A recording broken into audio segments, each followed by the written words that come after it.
Bank સાથે અબજો રૂપિયાનું કૌભાંડ કરી દેશ છોડીને ફરાર થનાર નીરવ મોદીની સુરતની બંધ હીરા કંપનીમાં આગ લાગવાની ઘટના બની। જોકે 5-6 વર્ષથી બંધ ફેક્ટરીમાં આગ લાગતા રહસ્ય હવે વધુ ઘેરાયું છે। આ ઘટના બાદ બેસ્તાન ફાયર સ્ટેશનની ટીમે આગ પર કાબુ મેળવ્યો અને 5 વર્ષ અગાઉ કસ્ટમ નિયમોના આધારે જે સુરતના સ્પેશિયલ ઇકોનોમિક ઝોનની હીરા ફેક્ટરી છે તે સીલ કરવામાં આવી હતી અને ભાગેડુ નીરવ મોદી હાલ લંડનમાં છે। શીલ ફેક્ટરીના દસ્તાવેજી કાગળો અને વર્ક ફાઇલોની ઓફિસમાં આગ લાગી હતી। બંધ ફેક્ટરીમાં આગ લાગતા અનેક સવાલો ઊભા થયા છે। આગની આડમાં પુરાવા નષ્ટ કરવાનો પ્રયાસ કરાયો છે કે કેમ, હવે એક તપાસનો વિષય છે। તો પહેલા માળે આવેલી ફેક્ટરીમાં અચાનક આગ લાગતા અનેક સવાલો ઉઠ્યા છે। આ સાથે વધુ અપડેટ્સ માટે સુરતથી અમારા સંવાદદાતા અરવિંદ રાઠોડ ફોન લાઈન પર જોડાઈ ગયા છે। અરવિંદ, નીરવ મોદી કે જે હાલ લંડનમાં છે અને તેની બંધ હીરા કંપનીમાં આગ લાગી છે એટલે રહસ્ય હવે સ્વાભાવિક છે કે વધુ ઘેરાયું છે। અહીં ક્યાંક ને ક્યાંક એવું લાગી રહ્યું છે કે પુરાવા નષ્ટ કરવાનો એક પ્રયાસ છે કે પછી કેમ, શું વિગતો સામે આવી રહી છે?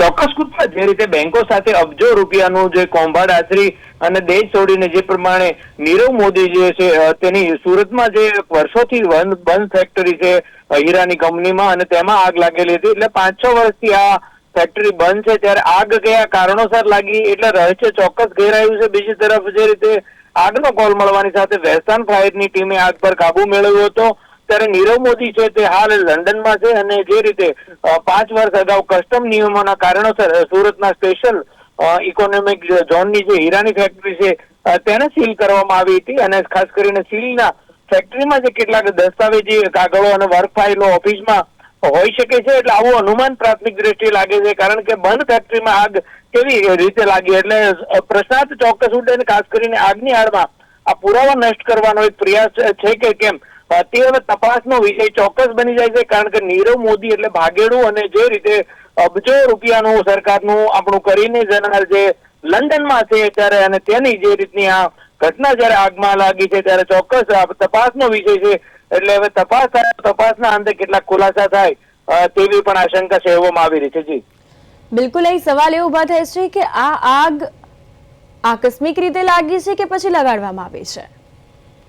એ જ વાત અલબત્ત કૃપા કુલ મળીને જોવા જાય તો જે રીતે આગ છે તે પહેલા માળે આવેલી જે ફેક્ટરીમાં અચાનક આગ ફાટી નીકળી હતી અને જે રીતે આગની આડમાં પુરાવા નષ્ટ કરવાનો એક પ્રયાસ સ્પષ્ટપણે સંકેત આપી રહ્યો તેવા અહીં એક એંધાણ ચોક્કસ જોવા મળી રહી છે। કારણ કે સીલ જે ફેક્ટરી હતી તેમાં દસ્તાવેજી કાગળો અને વર્ક ફાઇલો એ ઓફિસમાં હોઈ શકે છે એટલે આ રીતે નીરવ મોદીનું જે રીતનું લંડનમાં હાલ છે પરંતુ 5 વર્ષ અગાઉ આ કસ્ટમના નિયમોના કારણે સુરતમાં જે પ્રમાણે ઇકોનોમિક ઝોનની ફેક્ટરી છે તેને સીલ કરી દેવામાં આવી હતી, પરંતુ આગની ઘટનાને લઈને અનેક તર્ક વિતર્ક અને ખાસ કરીને તપાસનો વિષય ચોક્કસ બની જાય છે। ત્યારે નીરવ મોદી જે રીતે દેશ છોડીને ફરાર લંડનમાં છે અને તેની કંપનીમાં આગની આ ઘટના છે જે સામે આવી છે। જી અરવિંદ, આજે આગ લાગી છે, કેટલા વાગ્યાનો સમય હતો અને આસપાસ જે કંપનીની આજુબાજુ જે વિસ્તાર છે ત્યાંના લોકોનું શું કહેવું થાય છે કે આગ લાગી અને કઈ રીતે જાણ થઈ તેને લઈને અપડેટ્સ?